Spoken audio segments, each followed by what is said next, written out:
अस्सलाम वालेकुम स्टूडेंट्स, हमारे पास पेपर है। आज हम जो वो पेपर डिस्कस करने लगे हैं डिफरेंशियल इक्वेशन 2 का मैथ्स डिपार्टमेंट का पेपर है, यानी कि बीएस मैथ्स फोर्थ सेमेस्टर का पेपर है, जीसी सब कैंपस का। ठीक है, सब कैंपस का पेपर है। तो इस पेपर को हम जो वो इसका सलूशन देखने लगे हैं, जो कि मिड टर्म का पेपर है।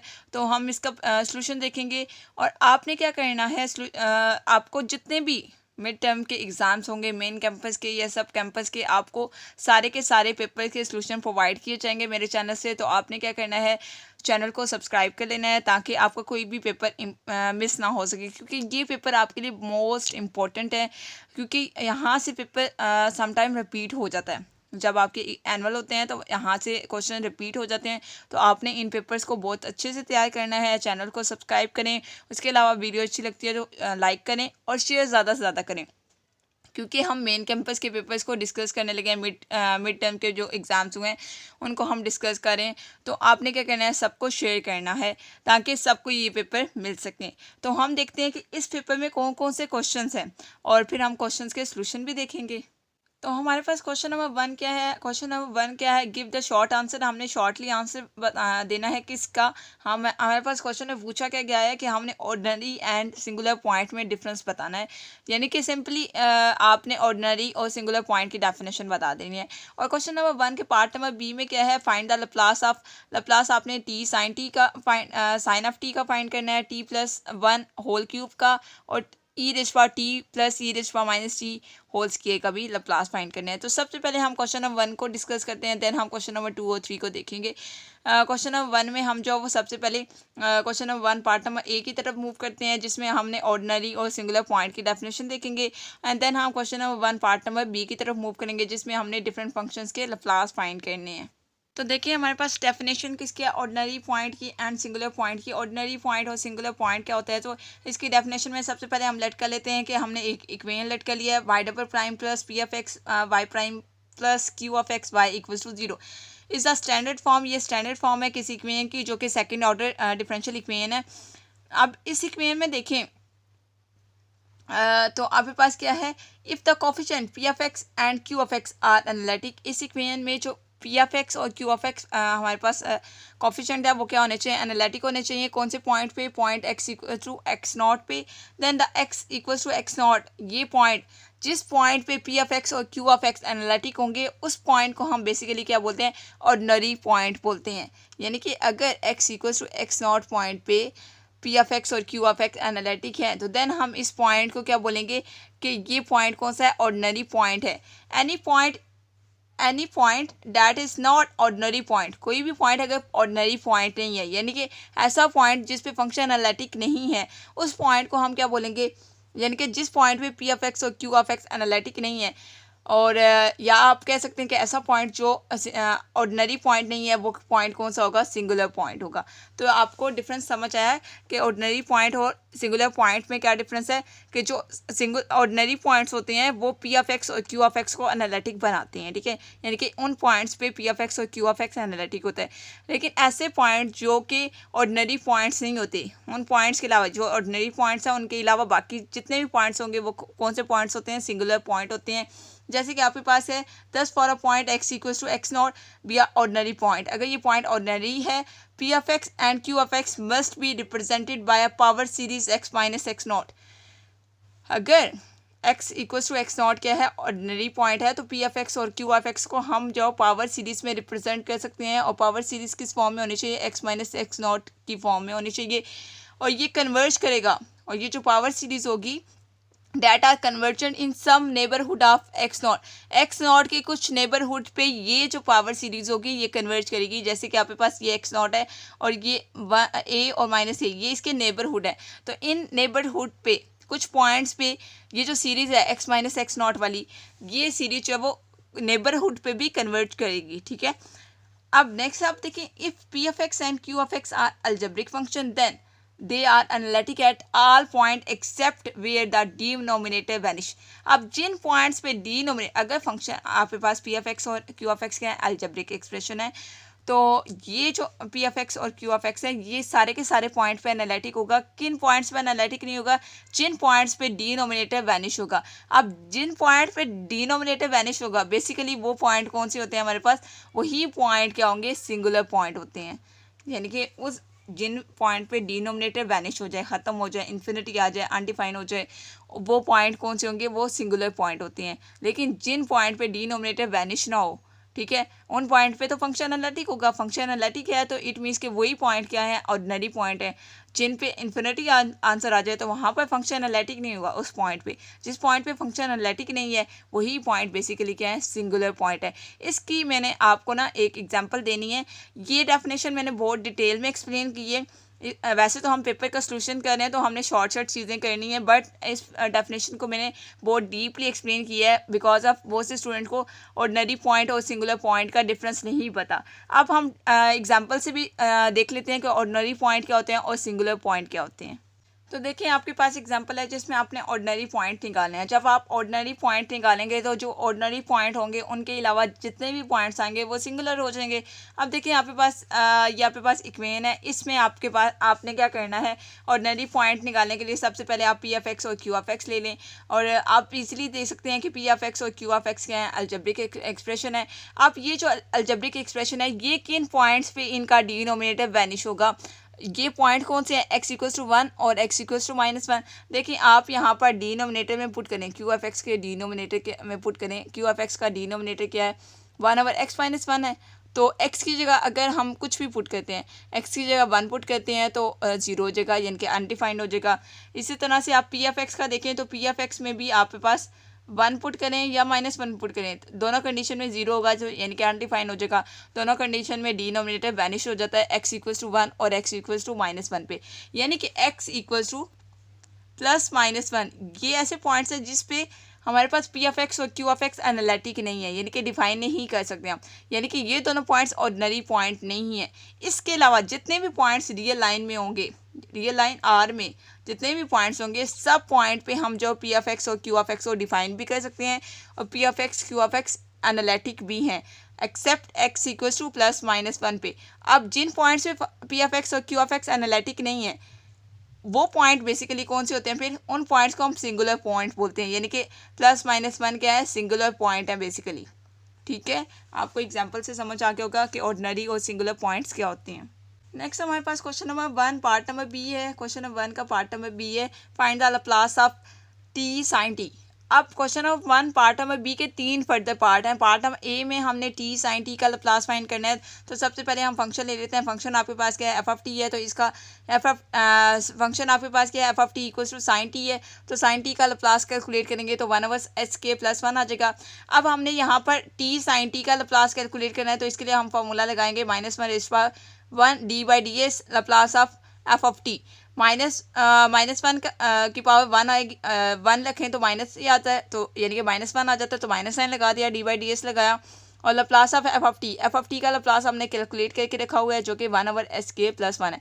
सिंपल डेरिवेटिव लेंगे तो आपके पास आंसर आ जाएगा दिस वन, और ये आपके पास आंसर है। इसी तरह से हमने इसी question number 1 part number B के फर्दर हमारे पास जो पार्ट है उनका भी लैप्लास फाइंड करना है, तो उसका भी लैप्लास फाइंड कर लेते हैं। नेक्स्ट हमारे पास question number 1 part number B का सेकंड पार्ट है, मतलब उसमें हमने जो t+1 होल क्यूब का भी लैप्लास फाइंड करना, तो इसका लैप्लास फाइंड करने के लिए हम यहाँ पर फॉर्मूला लगाएंगे a+b होल क्यूब का। तो फार्मूला आपको पता है तो हमने सिंपली फार्मूला ओपन किया है, तो आपके पास t³ + 3t² + 3t+1 आ गया। तो हमने लैप्लास अप्लाई किया, लैप्लास अप्लाई करेंगे तो आपके पास आंसर आ जाएगा। ठीक हो गया। हमारे पास question number 1 part number B का थर्ड पार्ट है जिसमें हमने लैप्लास फाइंड करना था। लैप्लास किसका हमने फाइंड करना है? e⁻t + e⁻−t होल स्क्वायर का।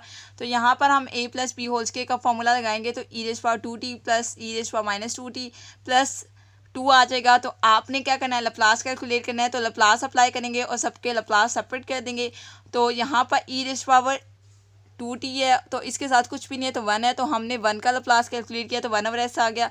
e⁻2t है तो यहाँ पर फर्स्ट शिफ्टिंग अप्लाई करेंगे। फर्स्ट शिफ्टिंग कहाँ पर अप्लाई होती है? जहाँ पर फंक्शन हो और उसका साथ जो है एक्सपोनेंशियल फंक्शन आ जाए। ठीक है, यानी कि किसी भी फंक्शन के साथ एक्सपोनेंशियल टर्म आ जाए तो वहाँ पर फर्स्ट शिफ्टिंग अप्लाई करते हैं। तो हमारे पास एक्सपोनेंशियल टर्म की पावर क्या है? 2t है, तो जहाँ जहाँ पर s होगा वहाँ पर आप s-2 अप्लाई कर देंगे क्योंकि यहाँ पर e की पावर +2 है, ठीक है। तो यहाँ पर 1/s-2 आ गया और यहाँ पर e की पावर -2 है तो s+2 अप्लाई कर देंगे तो 1/s+2 आ जाएगा और +2 और लप्लास ऑफ 1 क्या आएगा, 1/s आता है तो 2/s आ जाएगा।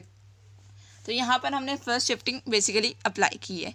तो देखिए स्टूडेंट्स, हमने क्वेश्चन नंबर 1 के पार्ट नंबर ए और बी के बाकी बी पार्ट के भी तीनों पार्ट हमने कवर कर लिए हैं। अब हम क्वेश्चन नंबर 2 का सलूशन देखेंगे जिसमें हमने सिंगुलर पॉइंट फाइंड करना है और सिंगुलर पॉइंट को क्लासीफाई करना है कि ये पॉइंट सिंगुलर है या सिंगुलर पॉइंट रेगुलर है या इरेगुलर है। उसके अलावा हमारे पास क्वेश्चन नंबर 3 क्या है, उसमें हमने पावर सीरीज फाइंड करनी है और about the ordinary point. Ordinary point हमें गिवन है x0 जिसमें हमने जो पावर सीरीज फाइंड करनी है। तो हम सबसे पहले क्वेश्चन नंबर 2 का सलूशन देखेंगे एंड देन हम क्वेश्चन नंबर 3 का सलूशन देखेंगे।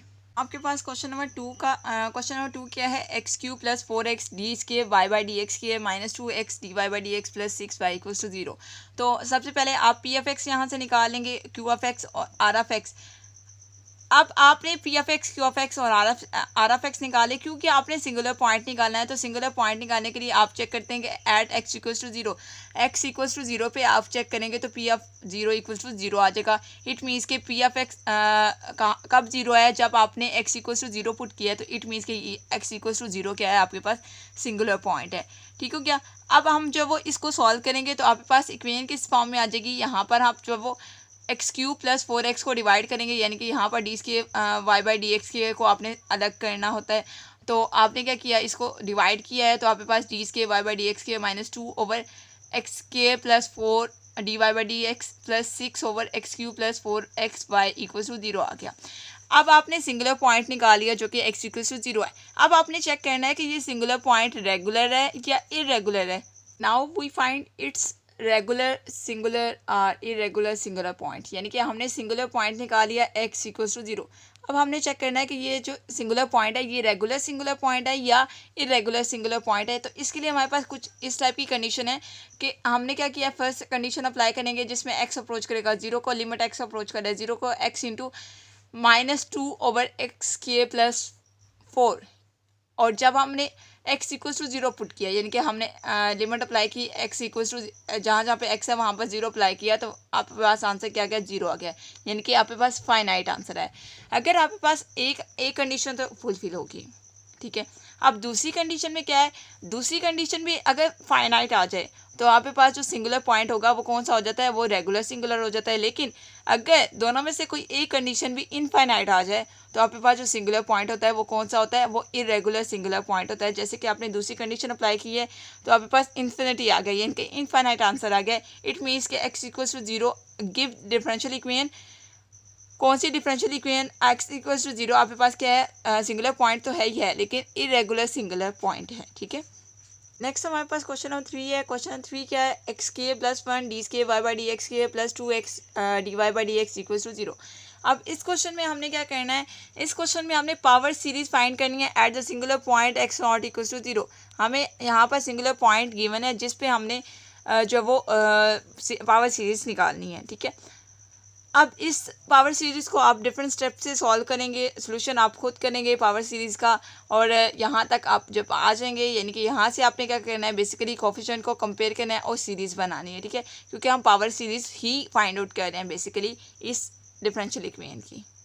तो यहाँ से आप जो कोफिशिएंट को कंपेयर करेंगे, कोफिशिएंट को कंपेयर करेंगे तो C2 की वैल्यू 0 आ जाएगी, C1 की वैल्यू C1 इक्वल आ जाएगा 3C3 के, और C3 को यहाँ से आप फाइंड आउट कर लेंगे, C3 = C1/3, ठीक हो गया। तो आप इसी तरह से आप जब वो CN+2 की सीरीज़ बना लेंगे, क्योंकि आपने जब वो सीरीज़ बनानी है। और अब आपके पास ये जो एनालाइज फॉर्म आ गया, इसमें CN = 2 पुट करेंगे तो C4 की वैल्यू हो जाएगी। इसी तरह से जो ऑड वाली सीरीज़ है उसमें N = 3 पुट करेंगे तो C5 की वैल्यू आ जाएगी। इसी तरह से C6 की वैल्यू आ जाएगी, यानी कि आप इसी में सारी की सारी वैल्यूज़ पुट करनी है। कौन कौन सी वैल्यूज़ पुट करनी है, जो 2 और 2 से बड़ी वैल्यूज़ हो, यानी कि N = 2 आप पुट कर सकते हैं, और इससे बड़ी वैल्यूज़ यानी कि 3, 4, 5, 6 सारी की सारी वैल्यूज़ आप पुट कर सकते हैं। तो आपके पास ये सीरीज़ वाली फॉर्म बनती जाएगी। तो अब देखें आपने क्या लिख लिया, y equals to c nought plus c one x plus c two x के plus c three x cube plus c four x raise power four up to so on, ये आपने लिख लिया। अब जितनी भी c one c two c three और c not की भी ये सारी की सारी वैल्यूज़ जो हमने कैलकुलेट की है C4 C5 की, ये सारी की सारी वैल्यूज़ हम यहाँ पर पुट कर देंगे। C1 की जगह C1 की वैल्यू, C0 की जगह C0 की वैल्यू, C2 की जगह C2 की वैल्यू, C3 इसी तरह मतलब सारी वैल्यूज़ हमने पुट करनी है। सारी वैल्यूज़ हमने पुट कर लिए। उसके अलावा जो हमें इनिशियल कंडीशन गिवन थी हम उनको यूज़ करेंगे। और यहाँ पर C0 की वैल्यू हमें नहीं पता सो C0 की वैल्यू फाइंड कर लेंगे, C1 के नहीं पता सो C1 की भी वैल्यू फाइंड कर लेंगे। इस तरह से हम वैल्यूज़ फाइंड करेंगे बाय यूजिंग इनिशियल कंडीशन। सबसे पहले हमारे पास जो कंडीशन है वो y ऑफ 0 इक्वल्स टू 0 है, यानी कि y की वैल्यू भी 0 है और x की वैल्यू भी 0 है। तो जब x की जगह 0 पुट करेंगे और y की जगह 0 पुट करेंगे तो C0 आपके पास 0 आ जाएगा। इसी तरह से आपको एक और इनिशियल कंडीशन गिवन है जिससे आप जब वो C2 की वैल्यू भी कैलकुलेट कर सकते हैं। तो यहाँ पर हम जो वो सबसे पहले हम y वाली जो फॉर्म है, y वाली जो टर्म है सारी की सारी उसको डिफ्रेंशिएट करेंगे तो y प्राइम इक्वल आ जाएगा C1 प्लस C1 एक्स के plus minus 4/3 C2 x cube up to इस टाइप की सारी चीज़ें आ जाएंगी।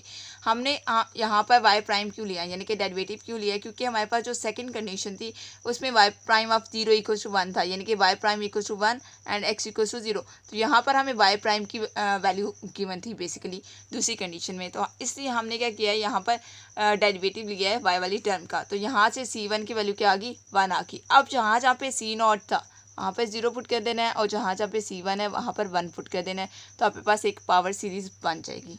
और आपने क्या किया है C1 इक्वल्स टू 1 और C0 equals to 0 equation number 1 में पुट किया है, तो y आपके पास y इक्वल आ गया x plus 1/3 x cube minus 2/20 x raise power 5 up to so on, और यही आपके पास पावर सीरीज है और यही आपके पास आंसर है क्वेश्चन नंबर 3 का। तो देखिए स्टूडेंट्स, ये आपके पास कंप्लीट पेपर है डिफरेंशियल इक्वेशन 2 का, BS 4 सेमेस्टर का, GC सब कैंपस का पेपर है, मिड टर्म का पेपर है। तो हम मिड टर्म के पेपर को डिस्कस कर रहे हैं, ठीक है। और कोई भी चीज़ समझ नहीं आती तो आप मुझसे पूछ सकते हैं। हमने पेपर का कंप्लीट सॉल्यूशन देखा है, सारे के सारे क्वेश्चंस को हमने अटैम्प्ट किया है। कोई भी चीज़ समझ नहीं आती तो पूछें। उसके अलावा आप चैनल को सब्सक्राइब करें, वीडियो अच्छी लगती है तो वीडियो को लाइक करें, उसके अलावा शेयर ज़्यादा से ज़्यादा करें, ठीक है। चैनल को सब्सक्राइब करें क्योंकि आपको और भी बहुत से पेपर्स के सॉल्यूशन मिलने वाले हैं, तो आप के लिए सारे के सारे पेपर बहुत ज़्यादा इंपॉर्टेंट है। ओके स्टूडेंट्स, अल्लाह हाफिज़।